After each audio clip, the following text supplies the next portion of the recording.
It's a sunny welcome from Goa. We're checking out this new place called Slow Tide. Let me show you inside.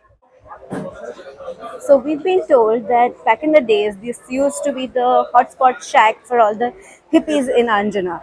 So the bar here does exactly that. It gets inspiration from all those hippie trends back in the days and puts together cocktails that are really interesting to try.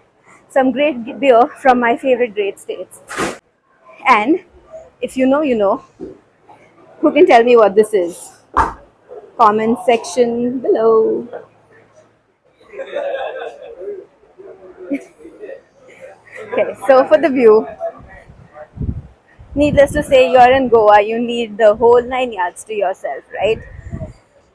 So that's the ocean here. Imagine sitting here for a sundowner with a drink in your hand, sun setting down there, and giving you the complete Goa vibe that you came here for. That's Rohit being Rohit. Now, the good thing is that they have their private access to the beach. So you go down here, go to the beach, come back up, sit here, drink some more. Now, another thing I really like is the table.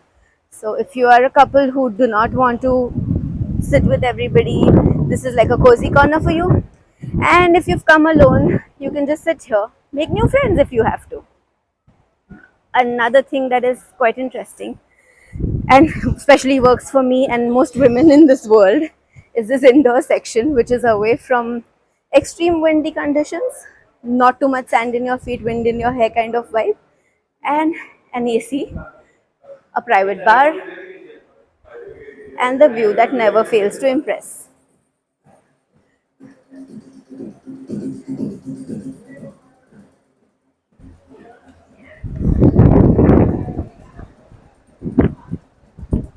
And unlike lots of other fine dine spaces that have opened in Goa in the recent past, this one actually also does a thali meal for lunch, which is, I mean, it works for me because it's basically everything that Goa has to offer to you on a plate. And what more can you ask for? Which was your favorite thali? Oh, I love the military mutton thali. I think that is what it was called. It's inspired by the military cafes that you have in Bangalore. I know this is Goa. You want to eat something authentic Goan. So I also like the prawns balchao that they have.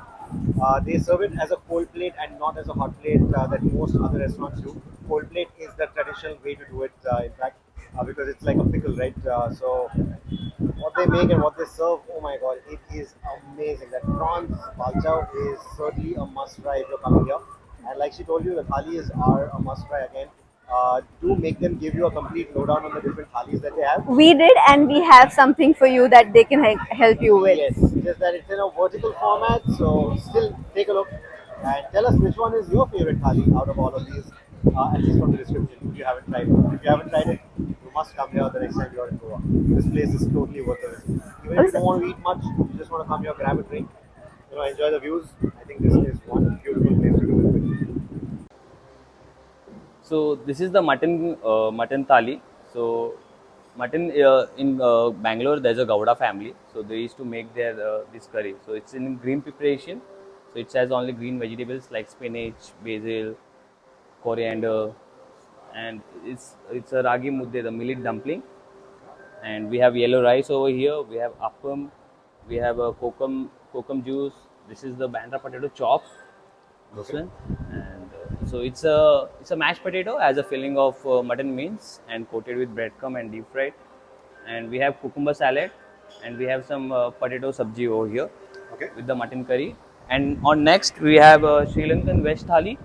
So here we have yellow rice, again the kokum juice, and we have pole roti. That's a Sri Lankan roti. It's a wheat roti with coconut and some coriander in it. And we have moringa fritters. So fritters are made with they are made with drumsticks leaves. They have cauliflower, caramelized onion, coated with semolina and deep fried. So it's vegan also.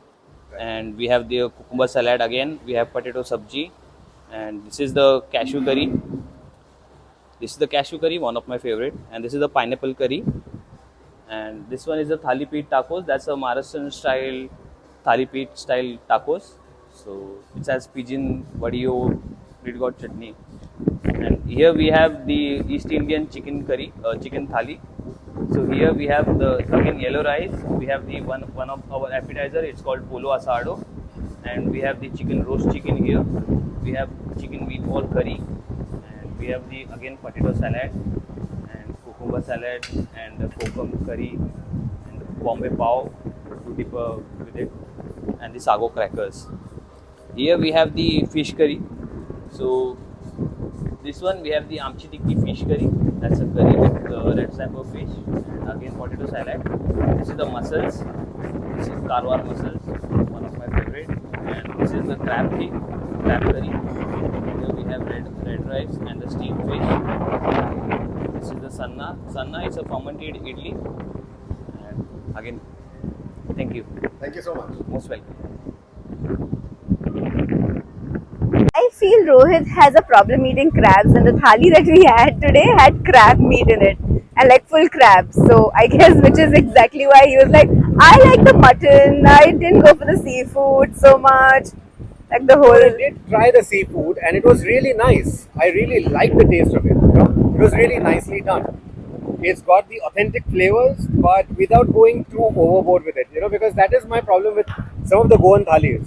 You go to the so-called traditional places, and it's not really traditional food. It's still sort of amped up for making it taste very different from the standard palette that we have. And thankfully, this place doesn't do that.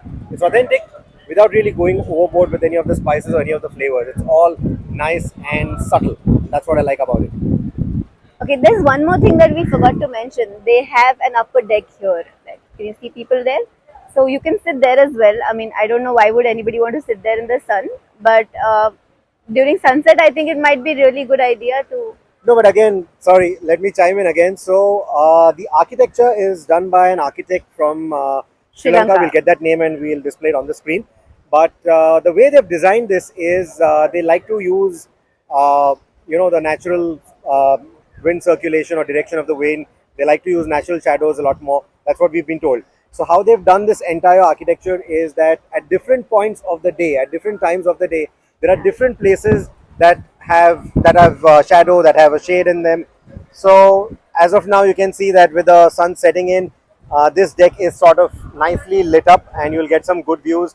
But in the afternoon, the upper deck as well as this deck had a lot more shadow. The light wasn't as much, and then I think once you are much closer to the sunset or even at night, that upper deck is really going to look very nice. So they've nicely played around with that theme quite well, and I think even if you spend the whole day here, which is what people do at shacks like these, you will be in for some nice visual treats. I think it'll completely transform at night though with these candle lights here, that the whole bamboo effect on top. It might be completely different as a place, and also kudos to the music. I think it does justice to the whole Anjuna hippie culture vibe that they've been talking about to us. I think the music does justice to it. It is really relaxing, if you know what I mean. And what I also like is the different kinds of furniture that they have used. If you see the stools here, they've gone for a nice stool and deck kind of a setup here. If you look at that section there, it's a very nice, relaxing Bench kind of a setup again for watching the sunset.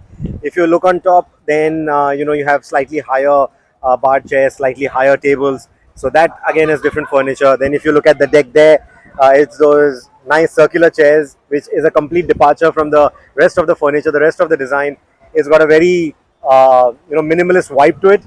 No woodwork over there at all. Contrasts very nicely with the deck. And then if you look at the inner section, that's where we had our dinner. So even that, Lunch. we had our lunch, and that's where we're going to have our dinner as well.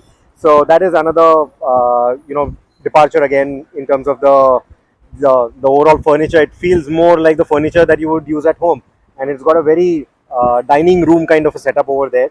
Again, very nice if you want to just host your own private party, or just have your own big group coming in and just want to cordon off that area. So superb stuff. Then again on the upper deck, the furniture is very different. So all of this is very nicely done in my opinion. Any closing thoughts? When are you bringing me here again? I think now this is certainly going to be a place where we are definitely going to come every time we are in Goa. So at least Definitely. one day is going to be spent here in every Goan trip for us. We usually like hanging around in the north, and if you are staying in the north, this place is certainly going to be on our list every time. And also has parking, so it's helpful.